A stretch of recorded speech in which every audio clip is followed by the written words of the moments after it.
Hello, welcome to our course on food and wine pairing. We're going to take elements in and around food and discuss certain structural elements in wine and how the marriage of food and wine, go together to bring sort of this synergistic, wonderful little combination to your dining table at home.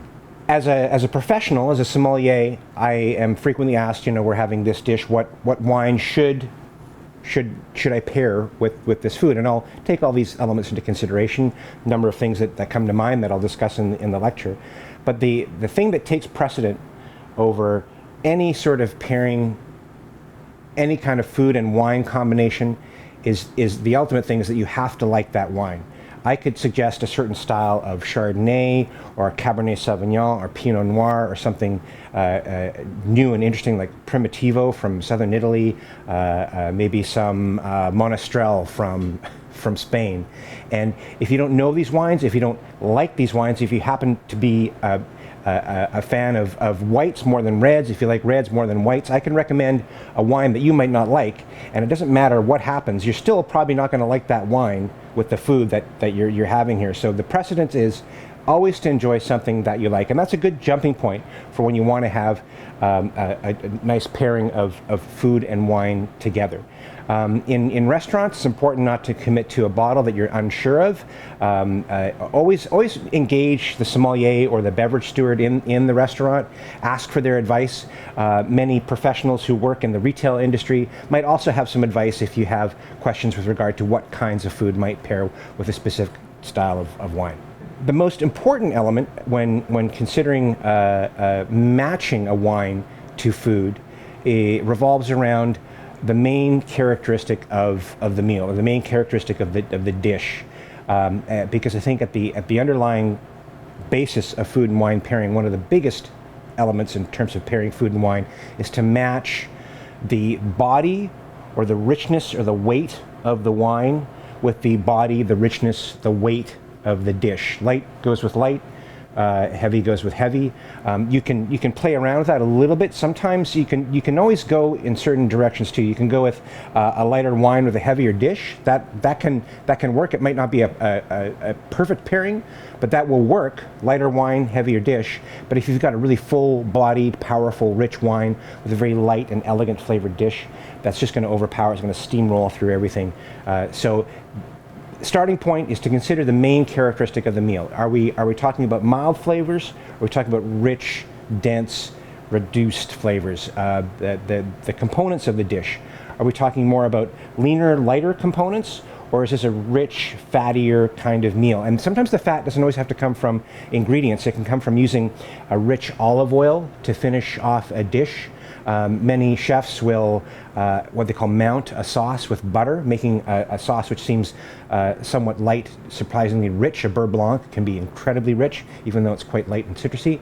And then is the flavor component of the dish more along the lines of sour and acidic?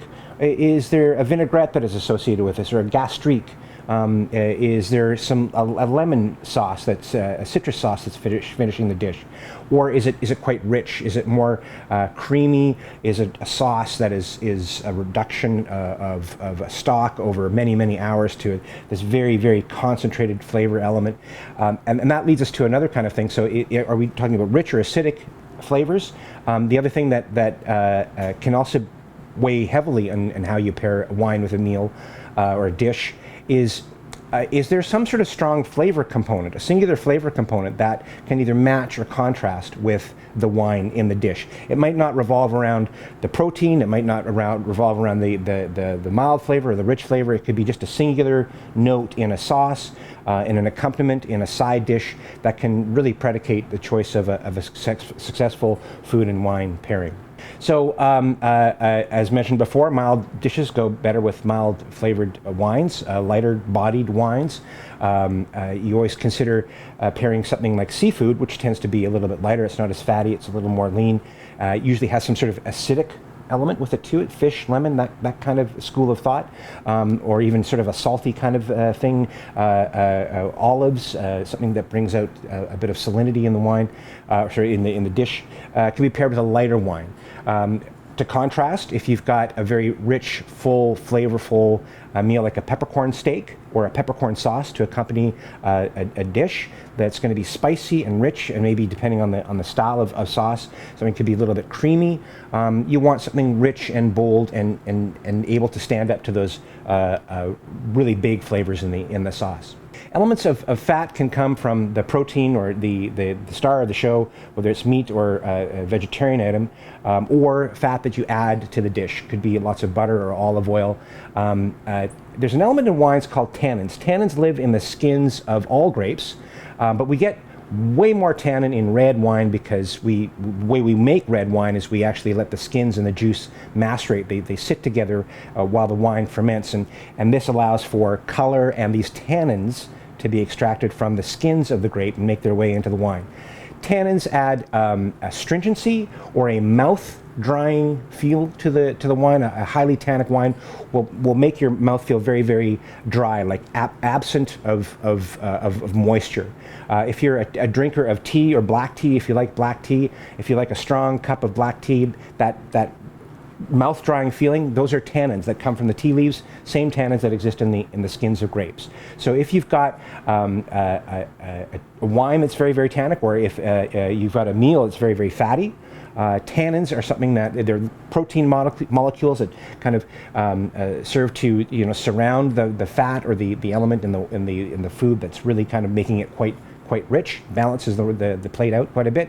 And then lean dishes, obviously less tannic wines, maybe something that's lighter, fruitier, a little higher in acid, a little fresher kind of component. The plate is fresher and lighter. The wine should be fresher and lighter as well. And then the elements of richness or acidity in wine match the richness of the food with the richness of the wine. Anything in a cream sauce or has an element of sort of a velouté or a beurre blanc, maybe with a rich, fuller, creamier style of wine. Many Chardonnays sort of fit into this category of being a little richer, creamier, especially from a warmer climate. And also, if you've got a lot of acid in your dish, if the flavors are more acidic, again, I mentioned the possibility of a vinaigrette, maybe a lemon kind of finish, just a little squeeze of citrus at the end, or a mignonette sauce, a gastrique of some style that has a lot of acidity to it. These match really well with wines that have a lot of acidity. It's this interesting little symbiotic relationship that acid in wine has with acid in food. Normally you wouldn't think that I want to have a wine that has a lot of acidity to it. That sort of sounds counterintuitive in the sense that you want something that's kind of rich and round and fuller and a little easier to enjoy, not too sour. However, if the plate is quite sour as well, the combination of a high acid wine with a high acid dish, really the acid sort of cancels itself out. You get more fruit from the wine, and then you get more savory quality from the dish as well. The same thing goes for salt. If you've got a salty dish, high acid wines sort of cancel out that high element of salt in the dish, and the food becomes more savory, and the acidity becomes a little less noticeable in the wine as well with a highly salty dish. So now some considerations for elements in wine that are perfect for pairing with elements in food. I find the best rule of thumb in the world of cuisine is what grows together goes together. If you have a dish from a specific region, and this I think holds true for many traditional wine growing countries in Europe, because there are many traditional dishes from these regions as well. So if you have a dish from a specific region, chances are the wine from that particular region is going to match perfectly. It's obviously French wine, French food, but in France you've got a lot of regionality within the country itself. In the north, in and around Normandy, where you've got a lot of dairy farms, it's lots of buttery, creamy. That's the north is the butter cream part of France, and the south is the more fresh vegetable olive oil. It's a little more Mediterranean in the south. So again, regional cuisines are very, very different.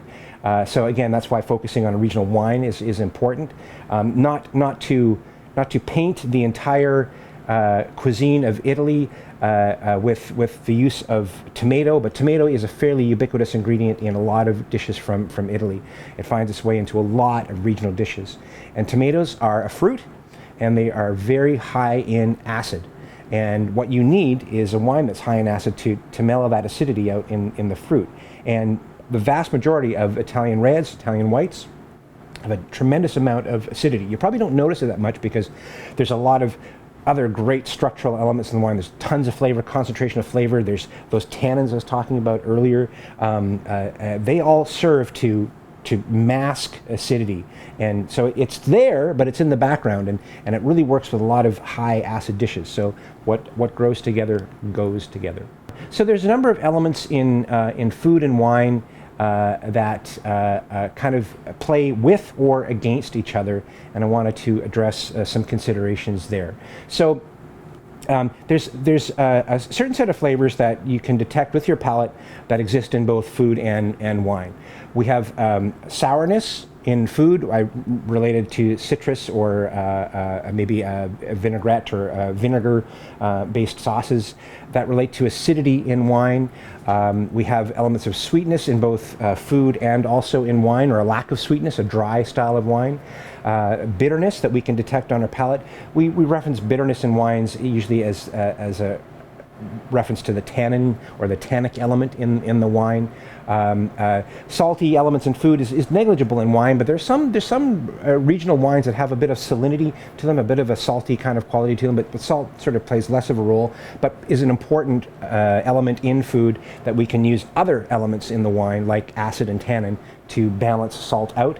And then this fifth sort of savory element that we reference as umami, we get this savory character that is somewhat transcendent or outside of the realm of these sweet, sour, bitter, salty kind of elements. And all these elements can be found in wine. So how do they come through in the wine? How do they match in the wine? So acidity in wine, it really will cut through rich ingredients like butter and cream. It serves as a bit of a palate refresher. It's almost like a palate cleanser. It lessens the impression of tartness in the food. So if you've got a vinaigrette or lemon or tomatoes, as I mentioned before, it will lessen the element of acidity and it'll bring out the savory quality in the food. And you'll also notice the fruit elements in the wine a little bit more, and not so much of the acid in the wine as well. It also mitigates oiliness in food. So if you've got pan-fried or deep-fried styles of food, it can lessen that element of richness or oiliness. And it brightens and brings out the flavor of oily fish or shellfish, just as a squeeze of lemon would. A little sip of wine would do the same. Now, acidity in food, what it does to the wine is it can actually make wine taste sweeter. If you've got a high acid food, it can make the wine taste sweet, or as stated before, you'll probably notice the fruity quality of the wine a little bit more. And it will also increase the level of the perception of tannin, or the astringency, that mouth-drying element. High acid will actually bring that out in a highly tannic red. So important things to remember: acidity likes acidity. If you've got anything with a vinaigrette or tomatoes or citrus elements, high acid wine is an easy thing to pair. We'll talk about a number of wines in just a minute. It also balances rich and fatty foods like cream sauces, pate, prosciutto, all those kind of fried food element things. And it also can serve to balance salt. So think about the salinity of something like bacon or pancetta, or Parmesan cheese. Or if you're a fan of sushi, not that sushi is salty, but the accompanying soy, the condiment that is predominantly served with sushi, is quite a bit salty. And this pairs very, very nicely with a high acid wine. To contrast, sweetness in wine, it lessens the sensation of heat of moderately hot foods. So slightly off-dry or slightly sweet wines with a spicier style of dish is really, really nice. It mirrors the slight sweetness of condiments such as a chutney or a sauce, or fresh or dried fruit in a plate of savory food. It's a nice contrast to salty flavors. So sweet and salty are sort of two opposing thumbs, but they get along very, very well in your mouth. It also contrasts nicely with salty food like Roquefort, or if you consider, port and Stilton, sort of a blue cheese with a sweet port. They work really quite well together. It's important to remember that dry wines can also give the impression of sweetness in the sense that if you've got a wine that has higher alcohol, 14.5%, it might seem a little bit sweet on the palate, and that's because of the elevated alcohol. Alcohol or higher alcohol in wine like that makes a wine a lot softer, a lot rounder on your palate, a little richer, but it might add a little element of perceived sweetness. So sweetness in food, what it does to wine is it makes wine taste drier. So if you've got sweet food with a dry wine, it's going to make that wine seem sour. It increases the sensation of acidity in the wine, and so if you've got something sweet in the plate, it will highlight the elements of acidity in the wine, and it will also serve to make red wine seem a little less astringent, so a little less tannic, kind of the opposite with acid. So spicy food needs sugar to balance. So some suggestions: off-dry Riesling, Moscato d'Asti with a curry, north, south, east, west styles of curry, fantastic. Off-dry Gewürztraminer if the alcohol isn't too high, excuse me. Spicy food, and this is food that specifically has a lot of heat to it. You can have a dish that's rich in spices, plural, very complex flavors that doesn't have a lot of heat to it, but I'm talking about an element of piquant, Scoville units, those units they talk about for grading the heat element in peppers. If you've got a hot food, again, a little sweetness in the wine works well, but that spicy element will be heightened by high alcohol. It will actually make something that seems hotter in your mouth. So if you want to really punch up the heat in the dish, yes, maybe a high alcohol or higher alcohol wine might work in that scenario. But if you don't want to really turn everyone's mouths into little balls of fire, maybe a wine with sort of more moderate alcohol is a better choice. So sweet wine, what are we talking in terms of overall general pairings? Cheese is a classic foil or combination with port and fresh fruit or dried fruit. Great for dessert wines. Nuts or coffee dishes like tiramisu, panaforte. These are great with a sweet wine. Salty dishes like I mentioned the Roquefort cheese or even Parmesan or bacon go nice with sort of slightly sweet or off-dry kind of wines. Foie gras, braised rabbit, a lot of game is traditionally served with a lot of sweet wines to help cut through that richness. An important rule to remember, especially if you're trying to pair a sweet wine with a sweet food, the sweet element in the wine has to be sweeter than the element in the food. You can go sweet and savory. I mentioned maybe some Roquefort cheese, but there's a real strong salty element in there that's balancing everything out. But if you're going to match a sweeter style of wine with a sweeter type of food, a dessert, always make sure that the wine is sweeter than the dessert. If it's the other way around, if your food is a little sweeter than the wine, it's going to make the wine seem flat and flabby and acidic and sour, which is not a proper combination for a sweet wine with a sweeter type of food. So bitterness. Bitterness in food works well with bitter. This is another thing. Acid works well with acid. Bitter works well with bitter. And the element of bitterness in wine we relate to astringency, which we relate to the tannic element in wine. So some whites can have an actual bitter flavor to them, a little pungent grapefruit note to them. Torrontés from Argentina, or maybe even some styles of Sauvignon Blanc. They have this element of bitterness, but with red wines, that tannic element that adds astringency and a slight element of bitterness is the thing that we're talking about for the matching element here. So tannins and bitterness are best matched with light flavored foods. So anything grilled or charred, blackened has a lot of astringency to it. It matches well with highly astringent wines. Even some leafy greens can provide an element of bitterness. I've got an image here on the slide with some rapini, but arugula, eggplant, bell pepper, those kind of elements have a bit of bitterness associated with them, and they work well with highly astringent wines. Protein lessens the textural impression of tannins. So tannins are small chain proteins, as are the proteins in your meat or dish of food. And protein sort of attracts protein in your palate. So those tannins in the wine become a lot smoother, less noticeable when you've got a high protein meal in your palate. So tannic wines with rare roast beef or rare lamb works really, really well too. There's probably an element of fat in there that also blends as well. So steak, grilled rare, hello, sounded like I'm FUD there for a second. Lamb or duck, that's maybe nice and medium rare, margaret of duck breast like that. Maybe it's the side dish that might add a little bit of bitterness, like broccoli or eggplant, olives, rapini, that kind of thing. Some cream-based sauces work well with high tannin wines. Salty dishes also balance out with tannins. It's best to avoid fish. Sometimes food can be a little bit metallic with fish. It's best to avoid really, really spicy foods. Again, tannins are a component that add an element of astringency, and there's an element of astringency in a lot of spices, and that astringency on top of astringency will actually layer on your tongue and become very, very astringent on your palate. And lighter flavored foods, soft cheeses. I mentioned fish before, but soft. Young cheese, that's not a good choice for highly tannic food. And while we're on the topic of bitterness, let's talk about salt in food, because there's not a great deal of saltiness or salinity elements in wine, but we'll talk about how maybe acid and tannins help to counter elements of salt in a dish. So salt will actually accentuate the perception of tannins, and it will actually accentuate the sensation of alcohol in your palate.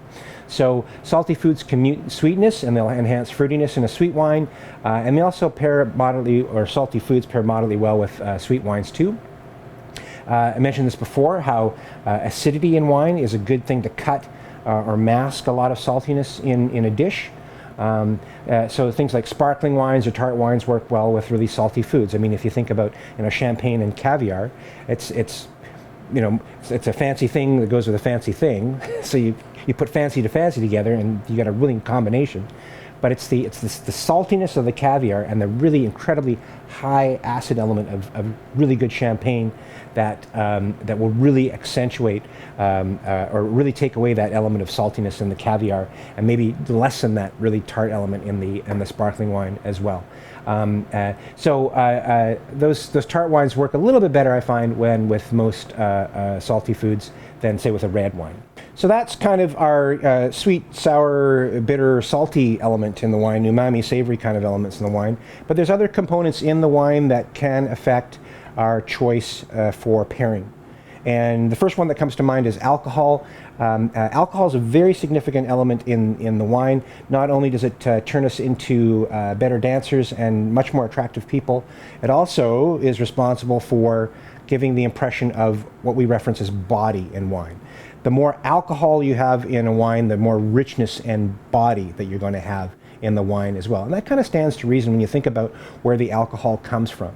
Alcohol comes from the fermentable sugars that develop in the grapes as they ripen in the vineyard. And if you've got a vineyard from a very cool climate, northern France, Germany, where fruit will ripen fully, but not to the same extent as in a warmer climate, you've got some fermentable sugars there. Your wines will average out around 12.5% alcohol by volume, maybe 13%. Those are sort of moderate levels of acidity. But if you go into south of France, southern Italy, Spain, you can get alcohol levels of 14.5, 15% alcohol, which is very, very high, because more sugar has accumulated into the fruit, and more sugars, more flavor. The fruit gets riper and will tend to produce a richer, fuller-bodied wine. So alcohol is a big contributor to body. That's why when choosing wines, I'll often look at the level of alcohol in the wine, and that will give me a little snapshot or a little idea as to maybe the overall perceived body of the wine. There's other elements that, of course, contribute to the body of the wine, the concentration of the flavors, the level of acidity, all that kind of stuff. But more alcohol equals more body in the wine. And the perception of alcohol is exaggerated by heat. That is, if you've got something hot in the dish, that will really come out in the wine as well. So high alcohol wine will accentuate the heat of spicy food. I mentioned that before. Perception of alcohol is also exaggerated by salt. Rich meat, fish, chicken dishes, cream sauces are well suited to full-bodied wines because they are full, rich kind of dishes. So we've got a rich dish and a rich wine, the body of the dish matching the body of the wine. Another component in the wine is there may or may not be an element of oak in wine. Oak, to me, is kind of like the salt and pepper of the wine world. It's an element for the winemaker to choose to season the wine to a certain extent. You've got the generous fruit elements from what the vineyard brings to you, the finished product of wine, but there's also the element of what the winemaker can do in the winery. Whether they ferment or mature their wine in oak, they add an extra dimension of color to a certain extent, but they also add aromatics to the wine. They'll also add flavors and texture to the wine. So oak is kind of like the seasoning of wine, and you can't just throw any old grape into oak. If it's a very subtle or understated set of flavors, if you put too much oak element into the wine, that's all you're going to taste. It's like putting too much salt and pepper onto a very lightly flavored dish. Match foods that have similar flavors, like toasty, nutty, smoky caramel elements in the food match well with those toasty, nutty, smoky elements that might be in the wine. Oak, as I said before, adds texture or a roundness or a richness, and it works well with rounder, richer, creamier foods. Delicate dishes, flaky fish, fresh fish, raw fish, sushi, sashimi, are often overpowered by a wine that has too much oak. So again, it's that whole idea of having an element that has an element of the wine that has a lot of body, a lot of richness, and you pair it with a lighter flavored dish. It's just going to steamroller over top of those lovely sort of subtle and elegant nuances on the plate, and you don't want that to happen. So as mentioned before, matching the flavors in the wine with oak and matching the flavors of the dish. So maybe you've got buttery corn, lobster, potatoes, pasta have a nuttiness to them. That might pair well with an oaky wine. Barbecued meats, grilled meats, smokier, fattier fish like salmon or trout. It accentuates the flavors of vanilla, cinnamon, nutmeg in the oaked wine. Best to avoid lighter foods like raw foods, sushi, ceviche, or salty foods. So overall pairing considerations, even outside of the minutiae of detail with looking at elements of the food and the elements of the wine, we can look to either mirror or we can look to contrast flavors. So if we've got certain flavors and textures in food that can reinforce flavors and textures in wine, that's a win. Something like a really rich herb-infused garlic lamb dish paired with a really bold, herbaceous Southern Rhone red works really, really well together. Lamb is kind of gamey, often nicely seasoned with thyme or rosemary. Often those herbaceous elements can be found in wines from the Southern Rhone or even in the Northern Rhone. Those are great pairing ideas. Also the same can be said for contrasting elements in the food and wine. So opposing flavors, tastes and textures that might create a new flavor sensation on the palate. So that's sometimes why a slightly sweet wine will nicely pair with something that's a little bit more piquant, a little more hot, or a little more spicy or a little more complex with spicy. So an off-dry style of Riesling or an off-dry style of Rosé with a hot, spicy curry works wonderfully together. So we've had opportunity to talk about the intellectual pairing of mild, flavorful, light, rich, fatty, or lean. But what sort of wines are out there in the world, in the market that fit into the category of fresh, light, crisp whites or earthy whites, or what wines are typically fuller and oaky in the white wine realm? Likewise with red wines, what should we look if we're looking for a lighter bodied red? What are some of the grapes? What are some of the regions? What are some of the varieties that we might look for in the store? Same thing with some things that are more of a moderate to a full bodied red. What are some regions, grape varieties that typically produce wines that can be richer, fuller? That's what we're going to talk about next. So the next session of the lecture is just entirely on a set of wines, red, white, sparkling, sweet, the fortified wines, the full gamut of wines, and some classic considerations for pairings. As I go through the list, I'll come up with some classic pairings that you might consider, and you can extrapolate from those ideas into your own kitchen. So starting with our lightest and simplest set of wines, our light-bodied, high-acid white wines. You'll want to learn about a region called Muscadet in France, northern France in the Loire Valley. Muscadet is right on the mouth of the Loire River, so they're eating a lot of seafood in that area. So grows together, goes together. What are they pulling out of the ocean? They're pulling out oysters, they're pulling out mussels, they're pulling out all sorts of beautiful fresh fish, and the perfect wine to go with this is wine from the region, Muscadet.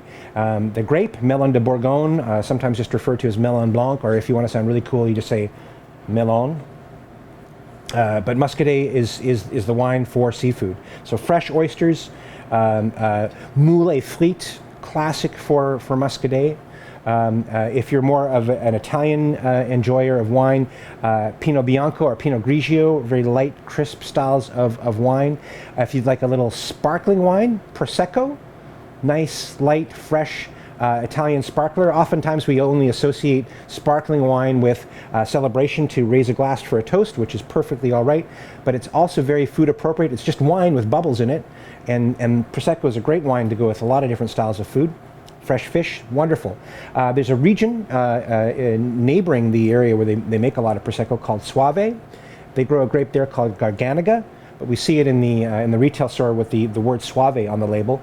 If you see that word Soave, light, fresh, crisp, fruity style of white wine. If you're looking for a little more richness, a little more earthiness, sort of up the scale, you might want to consider a grape called Chenin Blanc. Chenin is at home in the Loire Valley. You can make a variety of styles of Chenin, typically mostly dry or off-dry styles in the market, but Chenin has a lot of acid to it, and sometimes you don't even notice that little bit of sweetness that some Chenin Blanc has.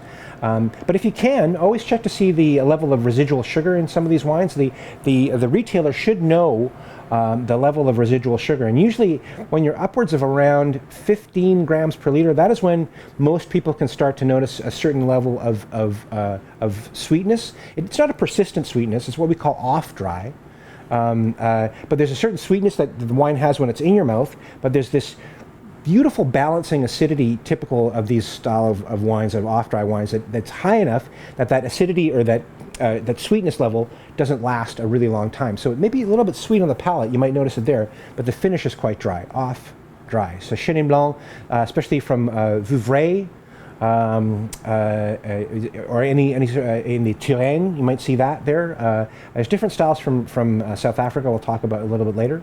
Gewürztraminer, beautiful perfumed style of wine, either dry or off-dry, but a little richer, a little richer than most of the wines I just previously mentioned. Now, Pinot Gris. Pinot Gris is the same grape as Pinot Grigio, but it has a little different kind of story in the vineyard. Pinot Gris usually spends a little more time hanging on the vine, getting a little richer, a little rounder, maybe softening the wine a little bit. So Pinot Gris and Pinot Grigio, same grape, just kind of two different wine philosophies. Pinot Grigio is going to be bright, and crisp, and light and acidic. Typically, they might harvest a little bit ahead of the curve to achieve that fresher style of wine. Pinot Gris, they might, if they're making that style, they might want to leave it on the vine a little bit longer. It makes a slightly richer wine. So we'll find this Pinot Gris in Alsace, easy to find from there. But from all over Canada, Ontario, British Columbia, beautiful Pinot Gris. Lovely Pinot Gris from Oregon.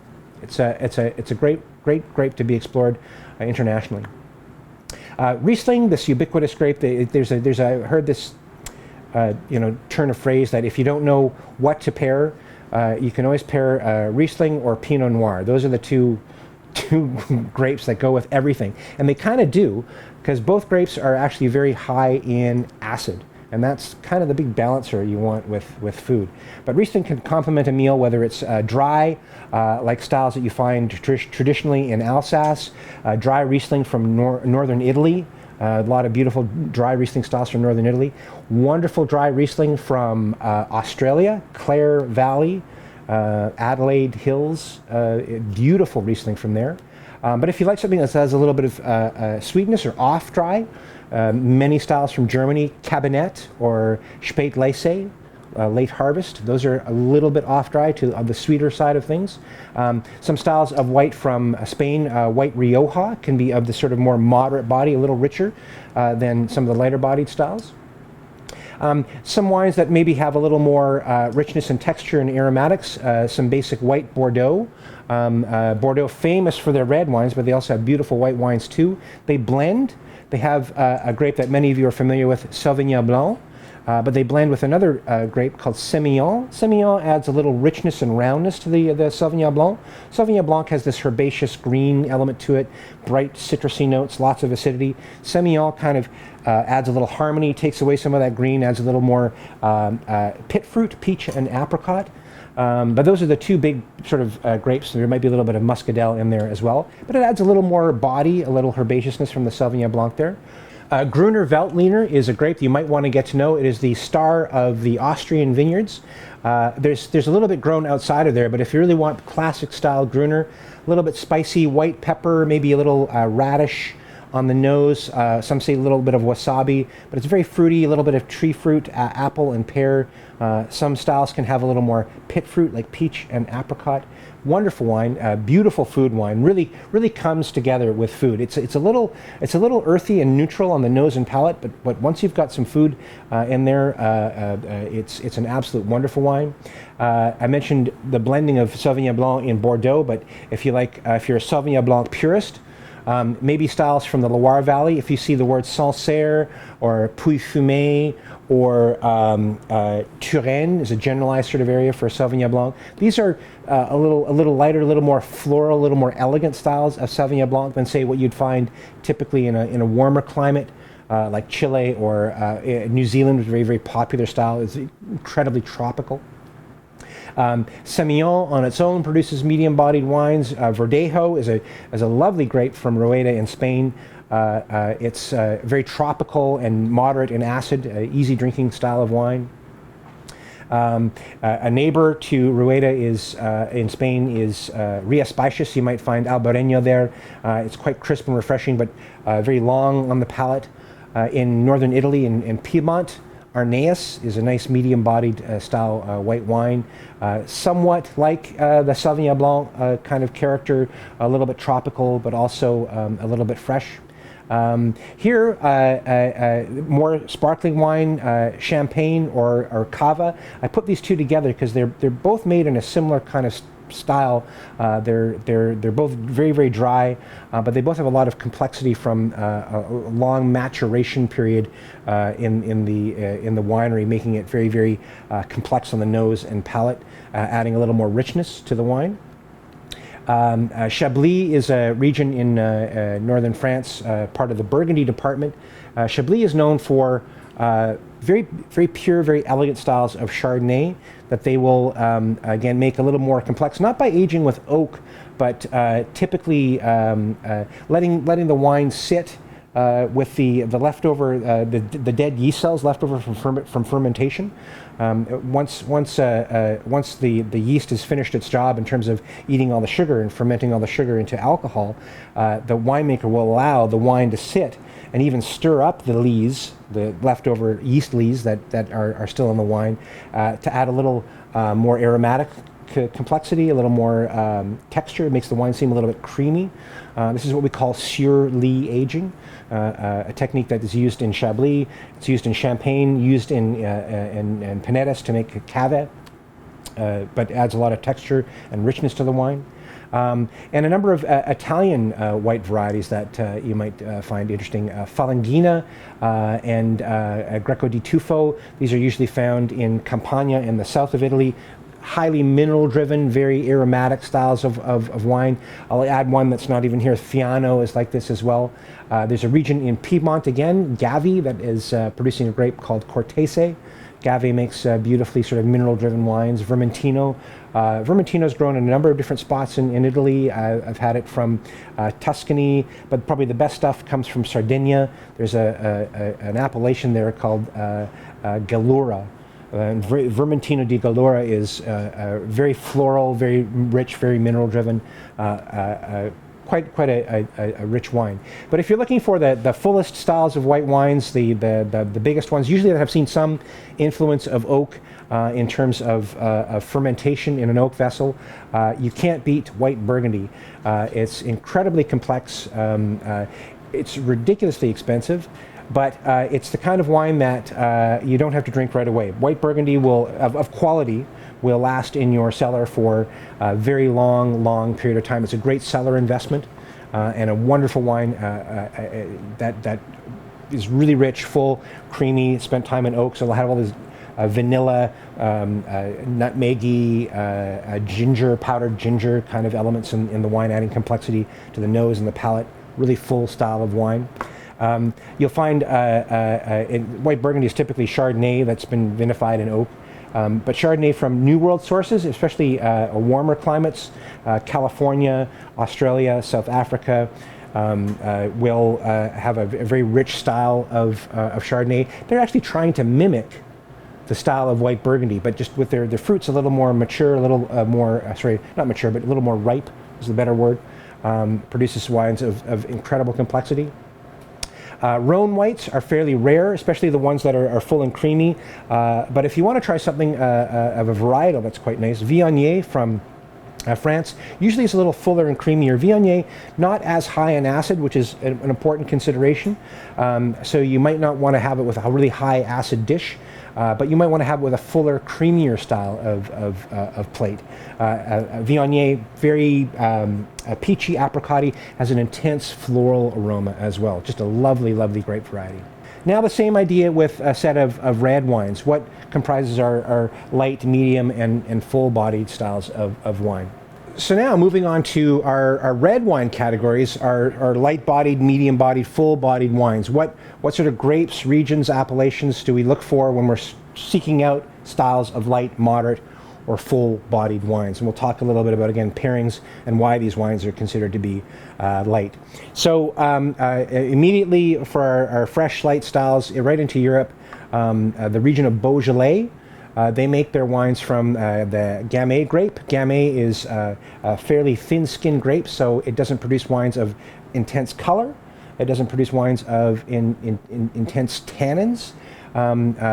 Nice pronounced acidity, though, so they're great food wines. So fairly simple. They go a long way with a lot of different styles of food. Beaujolais is a great food-friendly wine. It can go with simple charcuterie. You could even, if you wanted to, serve it with fish. There's not a lot of tannin, so we can avoid that potential of conflict with fish and tannin. But if you're having a really simple, a vegetarian fajita, Beaujolais. If you're having pizza, again, not my first choice, but you could have Beaujolais. Really simple, easy drinking, goes with a lot of different styles of food. Same thing with basic styles of Pinot Noir. Pinot is maybe a little more complex. Beaujolais or the Gamay grape, nice notes of cherry, maybe a little bit of black pepper. Pinot tends to be a little more nuanced. Some bright red fruit, red cranberry, red currant, some underripe strawberry elements, fresh raspberries. That's Pinot Noir. And again, another thin-skinned grape, so it doesn't have a lot of tannin, doesn't have a lot of color to it, so it goes with a lot of different styles of food. Something similar in northern Italy, there's a grape called Dolcetto. Dolcetto means little sweet one. I think that references the grape when you pull it off the vine and eat it, because it's not a sweet wine at all, but it's very light, very elegant, fresh and fruity. In northern Italy, there's a region, Piedmont, and you'll find the Dolcetto grape growing in a number of different appellations there. Lambrusco, a nice, fresh, light, elegant, sparkling style from northern Italy too. The more medium-bodied, again, there's acidity. There's maybe a little more tannin here, a little more structure to the wine. Again, more Italian and red, Italian reds, French reds. Barbera is grown typically throughout a lot of appellations in the region of Piedmont, Barbera d'Alba, Barbera d'Asti, and depending on the price point, you can find very simple styles of it. Again, that's sort of your basic pizza pasta, simple kind of Tuesday night meatloaf kind of wine, or there's some styles that maybe are a little made from better fruit, better vineyards, richer fruit. They'll be demarcated by Riserva or Superiore, and also might be more of a superiore price tag on these wines, which also give a hint in terms of the level of richness. Cabernet Franc, beautiful red grape grown in France in the Loire Valley, particularly in places like Chinon or Bourgogne or Saint Nicolas de Bourgogne. Here in Ontario, we have beautiful Cabernet Franc all over the province. It's grown in Bordeaux. It's blended into other wines as a blending buddy, but on its own. We see that as a great food wine, nice red and black fruit. It has a bit of a green leafy tobacco-y kind of element, like a tobacco plant. A basic Chianti. In Tuscany, we have a number of zones that have the word Chianti in it. Chianti Classico, that references the area of original plantings, but there's Colli Senesi, Pisani, Chianti, prefacing all of these different things. These are subzones of the Chianti area. But there's a generalized area for basic Chianti. Sangiovese, great little easy drinking, medium-bodied wine. In the south of France, we've got blends from the Grenache grape and the Côte du Rhône, usually well-priced value wines in the LCBO or in our market, forgive me. But typically really easy drinking, fruity, soft. Grenache is a really soft and fruity kind of grape and produces wines of equivalent kind of stature. And if you want something similar, you could find Grenache grape grown also in other areas in southern France, Luberon, Castillon, and then into northern Spain, into Aragon, all sorts of different appellations in Aragon that grow some good basic level Grenache wine that's value priced. Pinot Noir appearing again, but again, you can't just sort of pin down a single grape to a single style of wine. For lighter, more fresh styles, maybe in France, cool climate, but if you move to something that's a little more richer, like California, even Oregon or New Zealand, even though they're cool climates, they produce a richer style of Pinot Noir. Basic level of Rioja reds, like a Crianza red or a Rioja Tempranillo. Those are great examples of medium-bodied reds. So now into the category of wines that I think most people are familiar with, because most people like a really rich, fuller-bodied, more nuanced style of red wine, because they're interesting to sip on their own to a certain extent, but they're also great buddies with a lot of richer styles of food. So if you're a collector of fine vintages, you might be familiar with some very pricey but very rich styles from the region of Bordeaux, both left bank, right bank, they blend everything in Bordeaux, typically blending Cabernet, Merlot, Cabernet Franc in some proportion. They tend to use more Cabernet Sauvignon as the fore and the blends from the left bank, and more Merlot at the fore of the wines on the right bank. Similar elements in the wine, but typically left bank with Cabernet tends to be more tannic, more acidic. The right bank Bordeaux tends to be a little bit rounder, a little bit softer, a little more plush because of the Merlot has a really big mouthfeel because there's maybe some more alcohol to it as well. Brunello di Montalcino, we're back into Tuscany. Brunello is an appellation within Tuscany that produces wines from a clone of the Sangiovese grape called the Brunello clone, but it's also called Sangiovese Grosso. Very thick skin, so produces wines of very high tannins and lots of acidity because it's from the Sangiovese family. Produces wines that are very complex and rich. Malbec. But I think this we're talking about maybe some curated form of Malbec, not sort of your entry-level Malbecs, which might be more into the medium-bodied, sort of easier kind of drinking wines that are a little more value-priced. Malbec, which is probably a little more nuanced, that you find Salta or at higher elevation. Or higher elevation vineyards in Argentina specifically. You might even find in Cahors in France some richer styles of Malbec.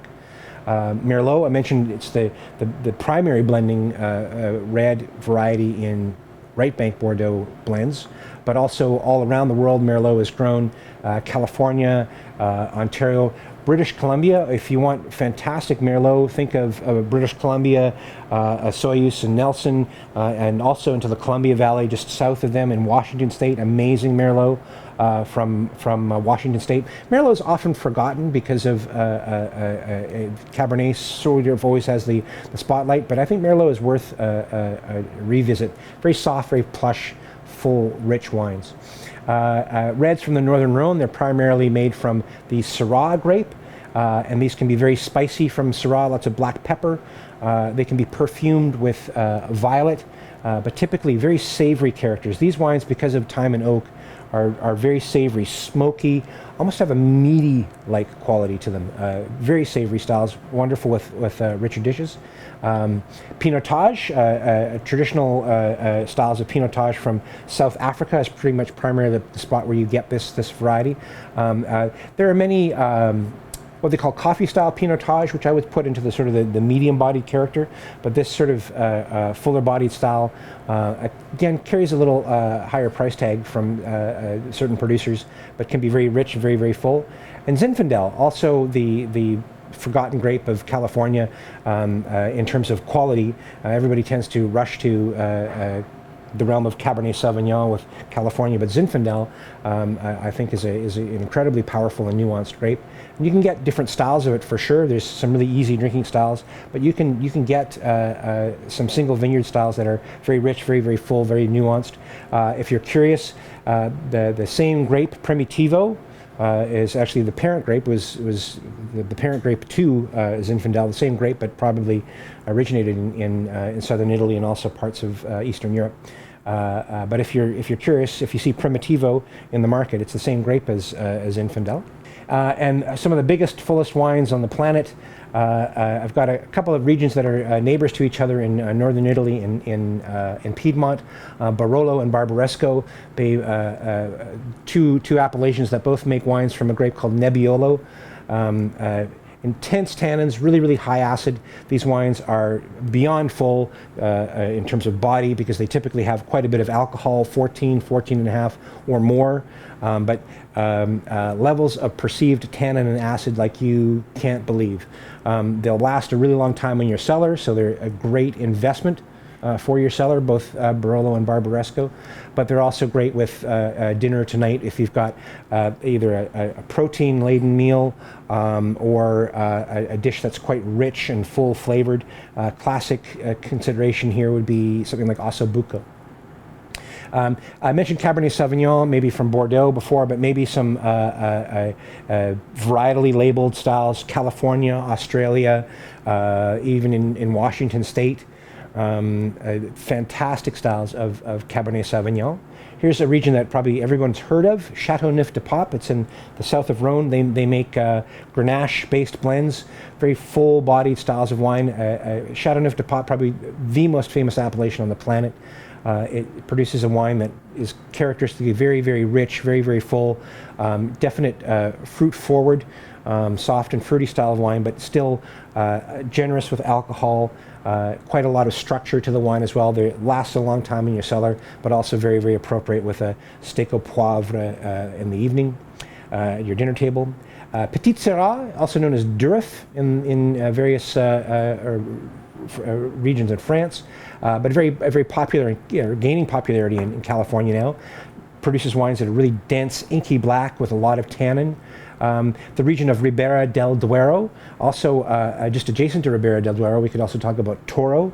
They're making red blends from primarily Tempranillo, the ubiquitous red grape of Spain, oftentimes blending in French varieties like Cabernet or Syrah to make incredibly full-bodied styles of wine. And I mentioned maybe Northern Rhone Reds in the previous slide, but here full-bodied styles of Shiraz from southeastern Australia, particularly South Australia in and around Barossa. Fantastic Shiraz from in and around Barossa, McLaren Vale. Massive styles of wine, high in alcohol, inky black in the glass, dense, rich fruit, delicious wines. So some sweet wines for consideration. The lighter styles fall into the realm of a couple of sparkling sweet wines here. Moscato d'Asti from Piedmont, very low in alcohol, quite a lot of residual sugar. Very nice as an aperitif, but usually nice with a fruit dessert as well, or blue vein cheeses. Bracchetto d'Acqui, another sweet sparkling wine from Piedmont, from Acqui, from the grape of Bracchetto. But this is a sparkling red wine. It has a lot of red berry fruit. So perhaps if you're having something that's chocolatey, it's very nice. Or if you're having a berry dessert with a lot of red fruit, a lot of a melange of berries, a crumble, or a summer berry pudding, something like that. Beautiful with this style of wine. Muscat from northern France and even from southern Italy. But it's the same grape as Moscato. Muscat produces wines that are very perfumed and can be slightly sweet. Off dry styles of rosé, maybe California or from the Loire Valley. Late harvest Riesling or Süss Reserve Riesling. Süss Reserve is a term that relates to a wine where they've actually added unfermented grape juice to a finished wine. They reserve, Süss Reserve, the juice reserve, they reserve a batch of the grape juice that they've crushed, but they haven't fermented, and they'll add it to a finished wine, typically to balance out levels of acidity in the wine, to add a little bit of sweetness, a little fruitiness to the wine. Late harvest Gewurz styles, Sauternes, Barsac. These are Sauternes and Barsac are appellations in Bordeaux that produce wines from what they call botrytis affected fruit, the noble rot. I don't know if you've ever heard of that term, but it's this fungus that naturally grows on the fruit because of the climatic conditions in and around that area. There's a lot of heat and humidity combined together, and they get this mold fungus, Botrytis cinerea, that grows on the skins of the grape. Thins the skins out, and the grapes naturally raisinate on the vine. This raisination concentrates flavors, sugars in particular, but it also concentrates things like acid and concentrates color as well. Makes a very sweet and nuanced style of wine. Sauternes, very famous for producing these wines. Again, very expensive, but delicious. Barsac is their neighbor that produces a similar style of wine. Our fuller styles of sweet wines, these are really rich, maybe a little more nuanced than the previous wines. In Australia, they grow Muscat in regions away from the coast. Rutherglen being one of the most famous spots on the planet for brown Muscat. In fact, it dries out on the vine and produces wines that are almost sort of syrupy brown in the glass, but incredibly complex, very, very rich wines. Bagnols is a region in southern France, or an appellation in southern France that produces fortified wines from Grenache-based grapes. Fortified wine is a wine where you've added alcohol to the process of the winemaking. These next three styles, Bagnols, Madeira, and Port, they're all sweet because they'll add this alcohol sort of midway through the fermentation of the base wine. They'll get grapes, they'll crush them down, they'll start fermenting them, but they'll stop the fermentation by adding a bunch of alcohol. And that kills off the yeast, but it stops the fermentation, but it leaves all that delicious sugar left over in the fermentation vessel. So Bagnols is a fortified style from southern France.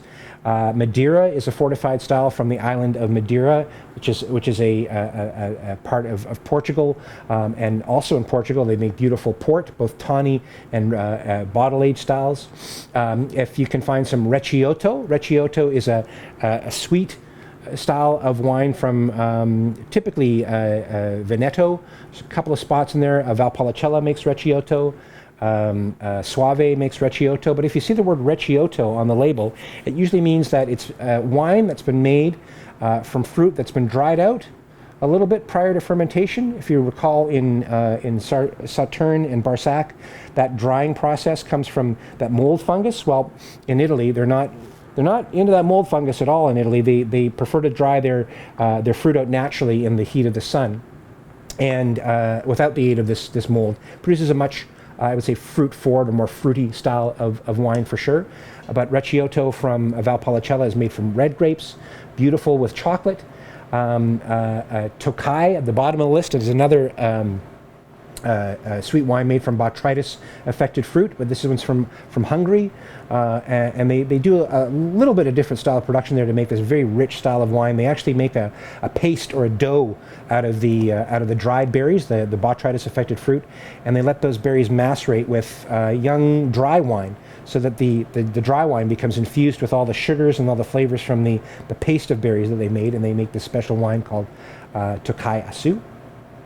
And even sweet sherries, cream sherry, medium sherry, they have a little bit of sweetness to them. Sweet sherries are made by adding sweet wine to a dry style of sherry. Most sherry is typically dry, another fortified style of wine where they've added alcohol to the winemaking process.